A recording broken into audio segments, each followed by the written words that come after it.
Si tu investis sur du S&P 500 et du MSCI World, c'est clair que ça fait doublon. Si tu investis sur du S&P 500 et du Nasdaq 100, là c'est clair qu'en fait c'est presque comme si tu avais les mêmes investissements parce que les boîtes du Nasdaq, elles sont dans le S&P 500.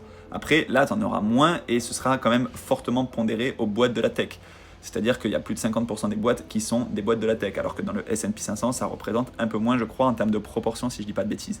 Maintenant, dans le MSCI World, il y a 70% de l'économie mondiale qui est représentée par les États-Unis.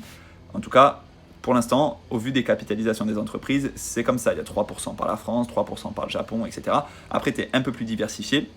Et pour moi, du coup, si tu veux vraiment chercher la diversification, mais quand même t'exposer à l'économie américaine, le MSCI World, c'est le top du top. Si tu veux chercher que l'économie américaine, le S&P 500, c'est le top du top. Si tu veux chercher que les boîtes de la tech, le Nasdaq, c'est le top du top.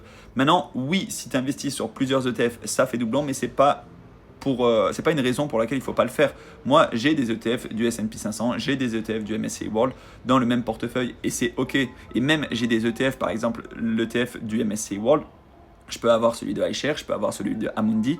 En fonction, des fois, ils ne sont pas exactement pareils en termes de réplication et même en termes de frais. Forcément, je vais davantage investir sur celui qui a les frais les plus faibles, mais en attendant, ne cherchez pas forcément à investir sur un seul et unique ETF. Vous pouvez en avoir plusieurs, même si ça fait doublon. Du moins, c'est mon point de vue.